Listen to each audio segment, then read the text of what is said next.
The next class of RCC, we will start with design of doubly reinforced beam. I'll cover the analysis part. Okay, so doubly reinforced beam क्या होती है? doubly reinforced beam basically beam होती है इस तरह की जिसमें हम दोनों साइड रेनफोर्समेंट प्रोवाइड करते हैं. दोनों साइड मतलब टेंशन साइड भी हम रेनफोर्समेंट प्रोवाइड करते हैं और कंप्रेशन, जैसे नॉर्मल केसेस में हम लोग टेंशन साइड में रेनफोर्समेंट प्रोवाइड करते थे, कंप्रेशन साइड में रेनफोर्समेंट नहीं प्रोवाइड करते हैं. लेकिन जब हम ऐसे सेक्शंस की डिज़ाइनिंग जिसमें हम कंप्रेशन साइड में भी रेनफोर्समेंट प्रोवाइड करते हैं उसको हम डबली रेनफोर्स बीम कहते हैं.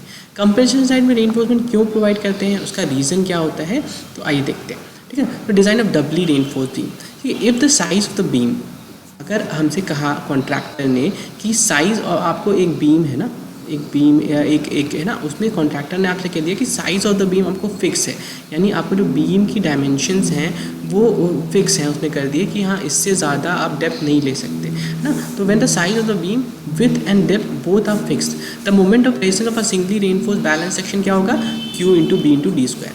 ठीक है, अगर size of the beam B और डी फिक्स है तो मोमेंट ऑफ रेजिस्टेंस सेक्शन क्या हो जाएगा, Q into B into D square. वहाँ यहाँ Q क्या है, Q सारे कांस्टेंट टाइप है जो स्टील और कंक्रीट की ग्रेड पे डिपेंड करेंगे.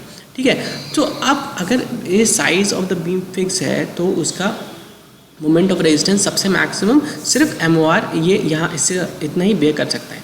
लेकिन अगर हमको if the beam has to resist a bending moment more than QBD square, है ना, इस बेंडिंग मोमेंट, इस पर्टिकुलर बेंडिंग मोमेंट से ज़्यादा हमें मोमेंट ऑफ रेजिस्टेंस बेयर कराना है, तो हम क्या करेंगे. तो हमारे पास दो ऑप्शन हैं. पहला ऑप्शन ये है कि provide an over reinforce section, कि हम क्या है एक ओवर रेनफोर्स सेक्शन बना दें जिसमें क्या होगा, मोमेंट ऑफ रेजिस्टेंस ज़्यादा हो जाएगा. तो क्या this should be avoided being a brittle failure. मतलब ओवर रेनफोर्स सेक्शन तो हम डिज़ाइन कर सकते हैं, लेकिन फिर क्या होगा, फिर हमारा सेक्शन का फेलियर जो होगा वो ब्रिटल फेलियर होगा, मतलब सडन फेलियर होगा. अब सडन फेलियर की वजह से क्या होगा कि जो ऑक्यूपेंट्स को निकलने का और इन सब का टाइम नहीं मिलता, तो हम ब्रिटल फेलियर को अवॉइड करते हैं. और दूसरा क्या है, provide a doubly reinforce section. Doubly reinforce section में क्या करते हैं हम लोग कि यहाँ जो टेंशन साइड में तो स्टील प्रोवाइड ही करते हैं, प्लस क्योंकि विथ एंड डेप्थ फिक्स्ड है तो कंप्रेशन साइड में भी स्टील प्रोवाइड करते हैं, जिसका काम क्या होता है, जिसका काम होता है कि कंप्रेसिव फोर्सेस को बियर करना. मतलब कि जो सेक्शन है फॉर एग्जांपल इस तरह का है ना, तो इसमें हम लोग ये नीचे पहले ये सारे फोर्सेस कंक्रीट लेता था और ये सारे फोर्सेस स्टील लेता था. ठीक है, अभी हमको इसी सेक्शन के डायमेंशन से, इन्हीं के सेक्शन के डायमेंशन से और लोड बढ़ाना है, तो हम यहाँ पे और स्टील ऐड कर देंगे कि ताकि यहाँ की जो स्टील है वो भी कंप्रेसिव फोर्सेस और बेयर कर ले. तो as a section, as a whole section ये ज़्यादा कंप्रेसिव फोर्स बेयर कर ले, और साइमल्टेनियसली यहाँ पर हम टेंशन स्टील तो बढ़ा ही सकते हैं क्योंकि यहाँ का कंक्रीट तो हमारे लिए नेग्लिजिबल है, कोई रोल प्ले नहीं कर रहा. ठीक है, तो वो डबली रेनफोर्स सेक्शंस कहलाते हैं. तो एनालिसिस पार्ट के लिए कि कैसे हम एनालिसिस करते हैं, क्या करते हैं, आइए देखते हैं. So if the stress in compression steel, stress in compression steel क्या होता है कि कंप्रेशन स्टील जहाँ प्रेजेंट है, यानी जैसे एक सेक्शन इस तरह का होगा ना, उस जगह पे जो स्टील में लगने वाला स्ट्रेस है उसको बोलते हैं स्ट्रेस इन कंप्रेशन स्टील. ठीक है, अगेन स्ट्रेस इन कंप्रेशन बहुत इंपॉर्टेंट है, याद रखिएगा. Stress in compression steel, compression steel जहाँ पे लगी हुई है उसका स्ट्रेस. ठीक है, so the stress in concrete at the level of compression steel is C'. यानी ये कह रहा है कि अगर ये नॉर्मल आपको पता है ये एक होता है, इस तरह से स्ट्रेस डायग्राम बनता है, ये सिग्मा ST होता है, ये सिग्मा CBC होता है. तो कह रहे हैं कि अगर यहाँ का अगर हम C' निकाल लें, C' कैसे निकालेंगे, सिमिलर ट्राइंगल से निकाल लेंगे कि stress in concrete at the level of C', है ना, ये stress in concrete at the level of compression steel अगर C' है तो स्ट्रेस इन कंप्रेशन स्टील कितना हो जाएगा, 1.5 mC'. ठीक है, जैसे यहाँ पे जैसे हमने पहले पढ़ा था कि सिग्मा ST/m क्या होता था, स्ट्रेस इन कंक्रीट होता था, तो स्ट्रेस इन स्टील कितना होता था, m इंटू सिग्मा ST/m, यानी सिग्मा ST होता था क्या, स्ट्रेस इन स्टील. तो इसी तरह से यहाँ पे क्या, यहाँ पे एक वैल्यू और बढ़ जाती है, mC' ना होके 1.5 mC' हो जाता है. We use the value of 1.5 m for compression steel. Compression steel के लिए हम 1.5 वैल्यू यानी थोड़ी इंक्रीज वैल्यू ले लेते हैं. इसका रीज़न क्या होता है, इसका रीज़न ये होता है कि in tension steel shrinkage reduces tensile stress and creep produces additional tensile stress. मतलब अगर जैसे ना टेंशन है, टेंशन में अगर कंक्रीट श्रिंक होगा तो जो स्ट्रेस है वो क्या होगा, जैसे कोई चीज़ टेंशन में खिंच रही है उसमें श्रिंक, अगर कंक्रीट श्रिंक हो रहा है तो उसकी वजह से स्ट्रेसेस क्या होंगे, वो रिड्यूस होंगे. उसी तरह तो इसमें क्या होता है, इस पर इतना लोड नहीं पड़ता, वो हमारे लिए फेवरेबल है। लेकिन क्रीप प्रोवाइड करता है एडिशनल स्ट्रेस, तो ठीक है। बट जो कंप्रेशन स्टील होता है इसमें क्या है, बोथ श्रिंकेज और क्रीप जो है वो एडिशनल स्ट्रेस प्रोवाइड करते हैं। इस वजह से जो m की वैल्यू है वो हम लोग बढ़ा देते हैं, यानी 1.5 m अब यूज़ करते हैं कंप्रेशन स्टील में। बस ये सिंपल सी बात करी गई है। इसका यूज़ कहाँ करेंगे, इसका यूज़ अभी हम लोग जैसे actual depth of neutral axis, critical depth of neutral axis जब निकालते थे ना, तब हम यूज़ करेंगे। आइए देखते हैं कैसे यूज़ करते हैं।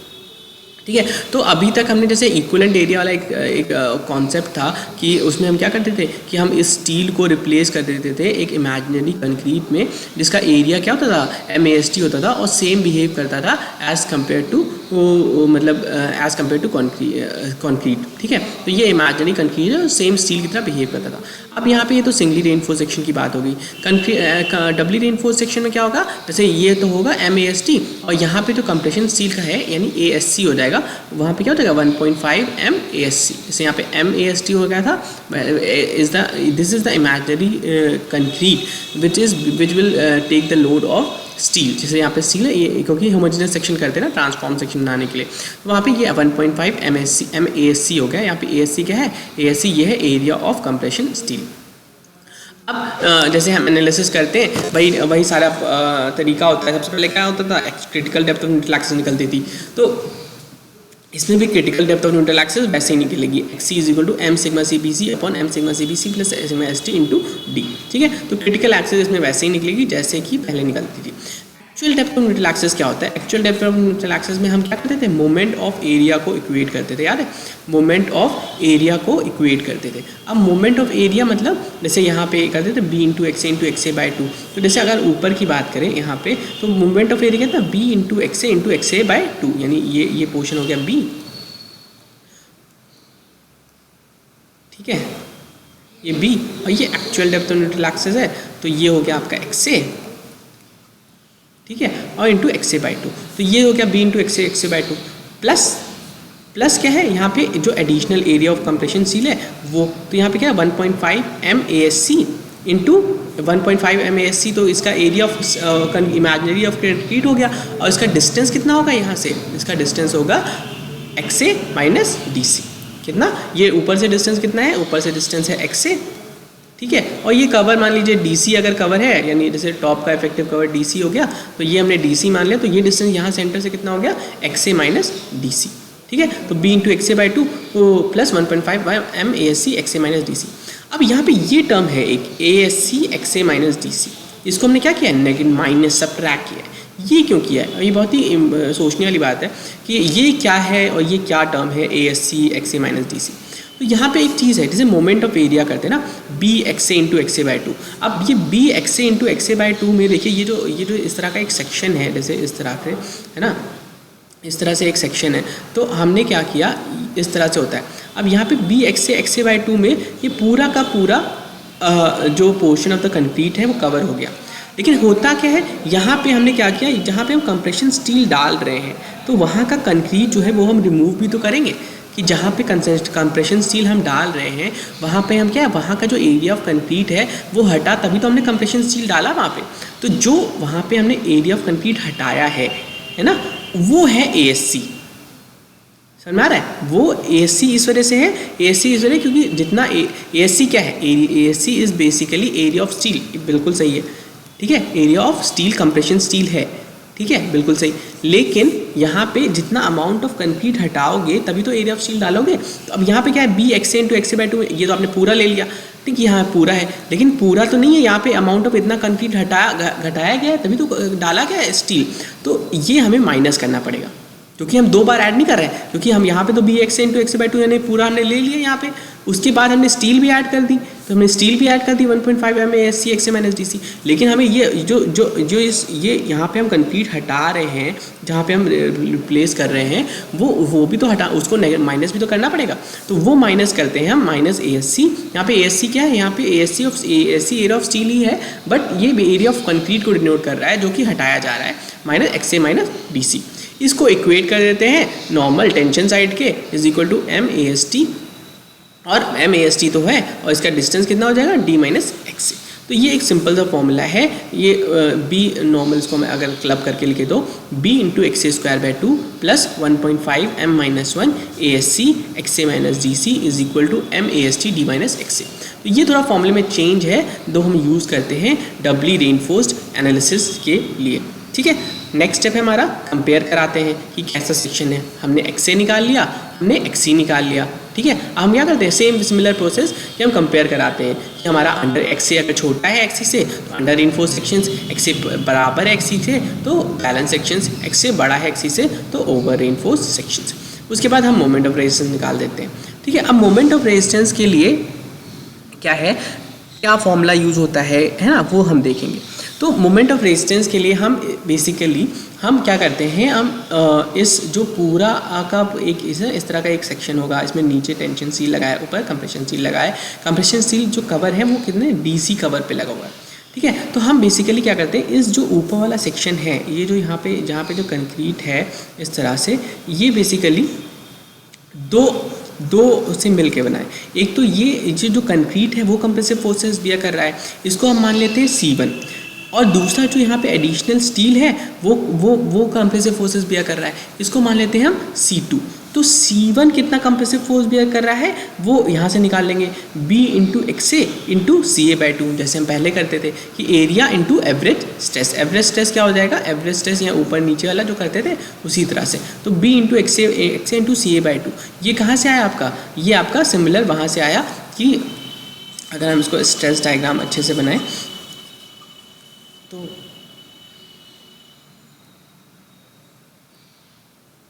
ठीक है, ये आपका होता है। ठीक है, यहाँ पे हमने कंप्रेशन स्टील डाल लिया, तो यहाँ पे जो कंक्रीट है उसका कितना B into X into C A by 2 हो गया। ठीक है, इसका लीवर आर्म कितना होगा, लीवर आर्म ये कहाँ पे लगेगा, D minus X A by 3 पे लगेगा, बिकॉज ये ट्रायंगुलर है। तो यहाँ पे ये होता है, ये एक ट्रायंगुलर पोर्शन है, इसका ऊपर से डिस्टेंस कितना होगा, एक्स ए बाई 3 होगा। ठीक है, तो ये जो ये C1 है मान लीजिए। ठीक है, तो इसका लीवर आर्म कितना हो जाएगा, ये D minus X A by 3। ठीक है, तो ये बात होगी सिर्फ कंक्रीट कितना फोर्स बियर कर रहा है। अब बात करते हैं जो कि यहाँ पे कंप्रेशन स्टील कर रहा है, वो भी तो फोर्स बियर करेगा, उसका फोर्स निकाल लेते हैं। तो फोर्स क्या होता है, stress into area. Stress area कितना है 1.5 m माइनस 1 C डैश। ठीक है, तो कितना है स्ट्रेस 1.5 m माइनस 1 ASC। ठीक है, और यहाँ पे C डैश क्या है, C डैश वही है stress at the level of compression steel, यानी stress in concrete at the level of compression steel क्या था, वो है हमारा C डैश है, जो हमने पहले के उसमें आपको बताया था कि C डैश क्या होता है, stress at the level of compression steel. तो ये क्या हो गया, ये एक इमेजिनरी कंक्रीट है 1.5 m माइनस 1 ASC, एक इमेजिनरी कंक्रीट तो है, into area stress in the concrete, तो ये C2 हो गया। तो बेसिकली टोटल फोर्स कितना हो गया, C1 प्लस C2। अब ये जो C2 है इसका लीवर आर्म क्या होगा, C2 का लीवर आर्म सिंपल कितना हो जाएगा, टोटल ये डिस्टेंस कितना है C2 के लिए, C2 तो जहाँ पे DC कवर पे लगा हुआ है ना, C2 कहाँ पे लगा हुआ है, जितना DC कवर लगा हुआ है, तो इसका डिस्टेंस कितना हो जाएगा D माइनस DC, यानी यहाँ से अगर टोटल हमारा कितना है, टोटल यहाँ से D है तो यहाँ पे C2 का कितना हो जाएगा D माइनस DC, सिंपल।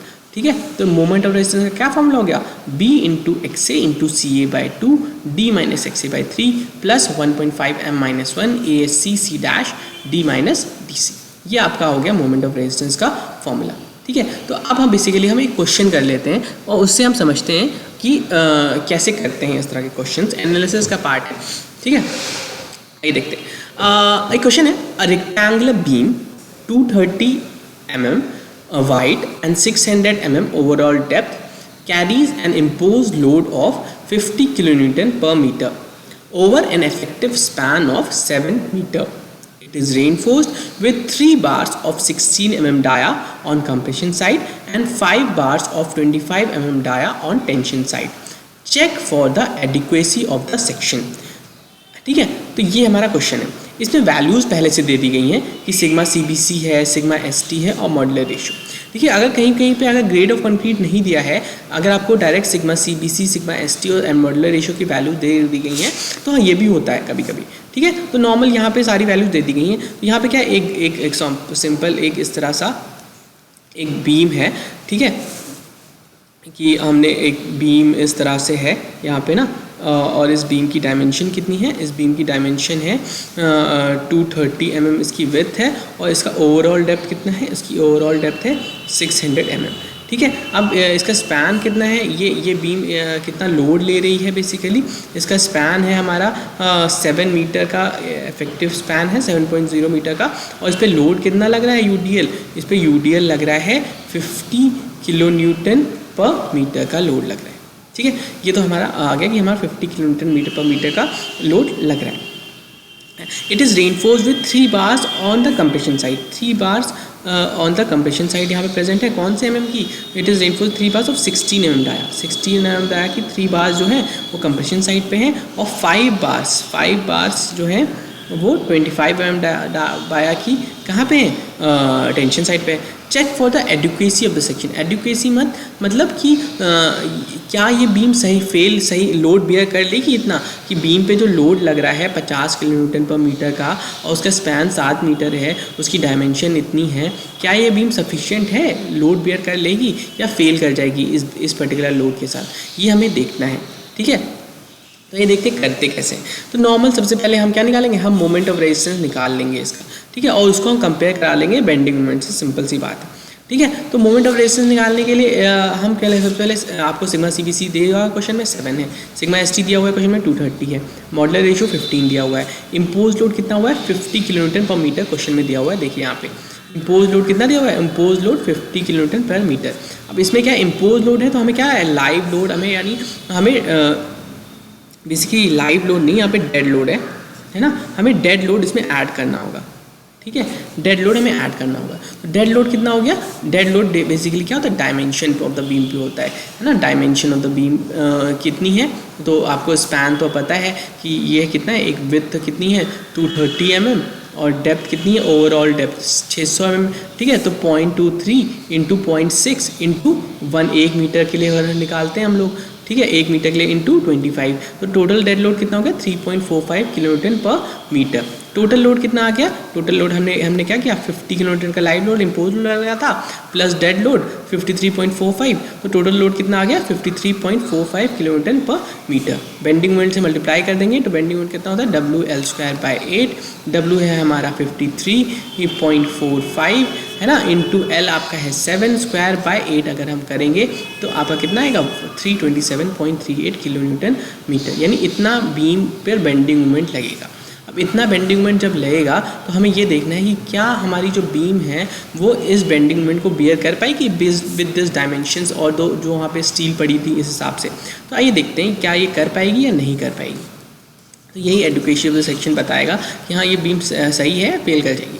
तो सबसे पहले हम क्या निकालेंगे, सबसे पहले हम निकालेंगे critical depth of neutral axis. Moment of resistance का जो स्टेप है, सबसे पहले हम क्या निकालेंगे critical depth of neutral axis. Critical depth of neutral axis से क्या होता है MC/T+MC/D, या इसको हम इस तरह से भी लिख सकते हैं, किसी को नहीं समझ में आ रहा है M सिग्मा CBC अपॉन है ना sigma ST plus M sigma CBC into D, ये मतलब पूरा लिख दीजिए, डायरेक्ट शॉर्ट फॉर्म में हम लिख देते हैं, तो सेम ही है, कोई अलग अलग चीज़ें नहीं हैं, ठीक है। तो यहाँ पे M है 15, C है 7, T है 230 प्लस 15 to 7 प्लस D यहाँ पे तो ओवरऑल डेप्थ अगर 600 है तो हमने 50 M का कवर मान लिया, आप कुछ भी 40 M का मान सकते हैं, तो यहाँ पे 550 हमने लिखा है, तो हम जब हम इससे कैलकुलेट करेंगे तो 172.38 mm आपका आ गया क्या critical depth of neutral axis, ठीक है। तो critical depth of neutral axis आ गया हमारा 172.38 mm, ठीक है। अब हम बात करते हैं actual depth of neutral axis की, ठीक है। तो actual depth of neutral axis क्या होता है, actual depth of neutral axis हमने बताया था इस फॉर्मूले से है b into x²/2 plus 1.5 m-1 ASC XA-DC है ना, ASC XA-DC MASC D-XA, ये हमने फॉर्मूला अभी आपको बताया था, ठीक है। तो इस फॉर्मूले से हम लोग क्या निकालेंगे, actual depth of neutral axis निकालेंगे। यहाँ पे क्या है, यहाँ पे AST जो है वो 5 बार्स यूज़ हुई थी, तो 5 इंटू पाई बाय 4 इंटू 25 का स्क्वायर, तो जब हम इसको करेंगे तो 2454.2 mm आ जाएगा।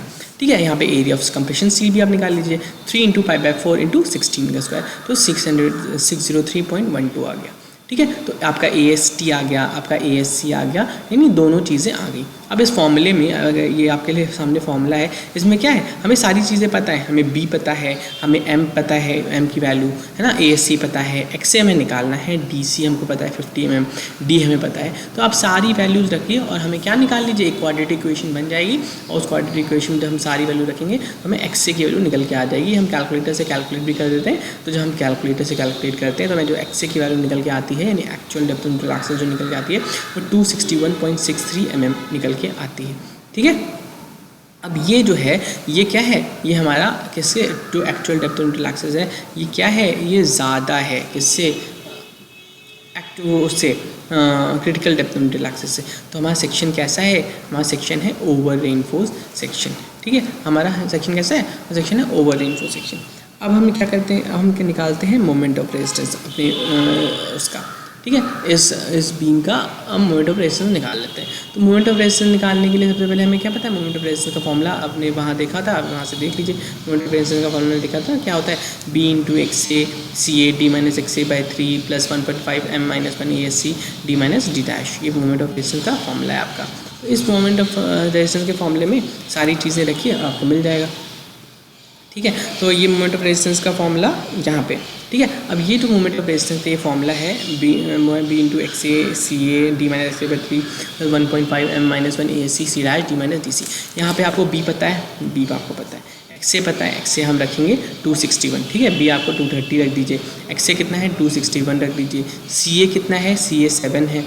ठीक है, D आपके लिए 50 है, DC कितना है 50 है। अब यहाँ पे C डैश एक टर्म है ना, वो हमने बताया था, स्ट्रेस इन क्या होता है, C डैश होता है stress at the level of compression steel, stress in concrete at the level of compression steel. तो stress in concrete at the level of compression steel कैसे निकालेंगे, ये हम सिमिलर ट्रायंगल से लगा के निकाल लेते हैं। ठीक है, सिमिलर ट्रायंगल्स मतलब से यहाँ पे एक, ये भी तो एक ट्रायंगल दिख रहा है ना आपको, तो 7 डिवाइडेड बाय ये डेप्थ कितनी है 261.63 is equal to C dash upon ये नीचे की डेप्थ, ये नीचे की डेप्थ कितनी है 261 माइनस 50। ठीक है, ये देखिए एक इस तरह का एक, अगर इसको बड़ा से करके दिखाएं तो एक ट्रायंगल, एक सिमिलर ट्रायंगल ही तो बन गया। अब इस ट्रायंगल में ये कितना है 7 है, ये डेप्थ अगर हम करें ना, ये कितना है 261 है, ये कितना है, ये है 50। ठीक है, 7 अपॉन 261 पूरा is equal to C dash, ये हमारा C डैश है अपॉन 261.53। यहाँ से हमको C डैश निकल के आएगा ना, स्ट्रेस इन कंक्रीट निकल के आ जाएगा। यहाँ पे रख दीजिए C डैश की वैल्यू, आपको मोमेंट ऑफ रेजिस्टेंस आ जाएगा। मोमेंट ऑफ रेजिस्टेंस कितना आ रहा है, जब हम कैलकुलेट करते हैं जो भी आंसर आएगा, अगर हम वैल्यूज़ में रखेंगे तो 10⁻6 न्यूटन mm में आता है। इसको किलोमीटर मीटर में कन्वर्ट करने के लिए हम 10⁻6 से डिवाइड कर देते हैं, तो कितना आ रहा है 134.17 किलोमीटर मीटर।